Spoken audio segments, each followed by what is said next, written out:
मेरे ख्याल से लोगों की सनक है कि हर चीज़ का नाम बदलना है, और जब नाम बदला जाता है तब खर्चा होता है सरकार का, केंद्र का। ये एक अलग बात है।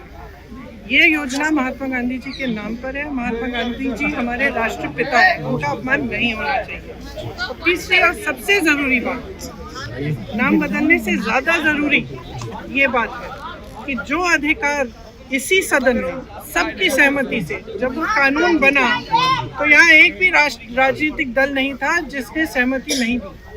तो सबकी सहमति से ये कानून बना कि रोजगार का 100 दिन का अधिकार जो सबसे गरीब जन है इस देश का, उसको मिलना चाहिए।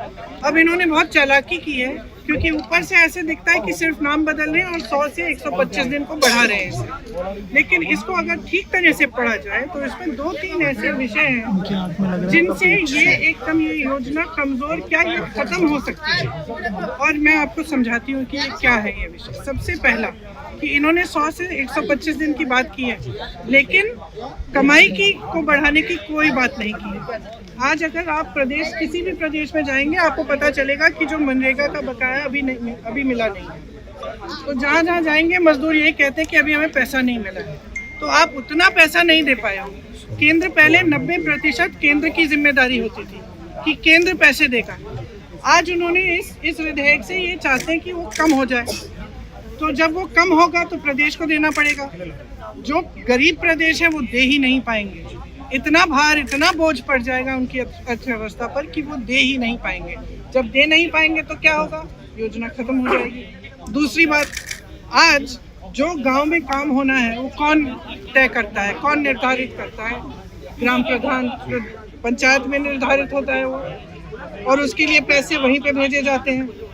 अब क्या होगा कि केंद्र में निर्धारित होगा। अरे केंद्र में यहाँ पे दिल्ली में बैठे हुए इन लोगों को क्या पता कि आपको कौन सा कुआं चाहिए, आपको कौन सी दीवार बनानी है, आपको किस चीज की मरम्मत करनी है, नहीं पता चलेगा।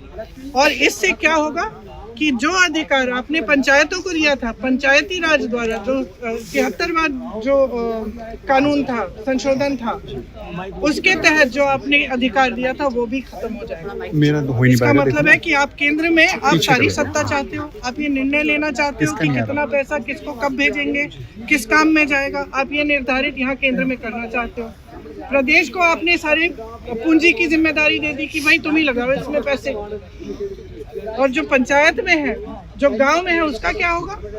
उसको जो अभी मजदूरी नहीं मिल रही है उसका क्या होगा? 125 दिन कहना आसान है, उसके पैसे दोगे?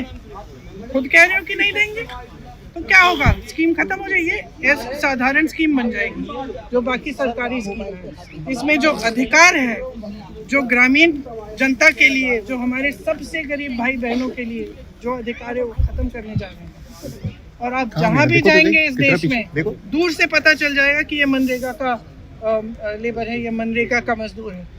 दूर से पता चल जाएगा। उसके हाथ कठोर होते हैं, उसकी चेहरे पे झुर्रियाँ होती है, गरीब से गरीब इंसान होता है वो। वायनाड से लेके रायबरेली तक मैंने देखा है। दूर से पता चल जाता है कि ये मनरेगा के मजदूर है। उसको भी खत्म करना चाहते हो आप? किस लिए? इतने पैसे तो आप अडानी अंबानी को पकड़ा रहे हो, सारी संपत्ति पकड़ा रहे हो, और वो बेचारा मजदूर सुबह से शाम तक काम कर रहा है, धूप में मर रहा है, पसीना आ रहा है उसका, खून बह रहा है उसका, आप उसको छोड़ दोगे?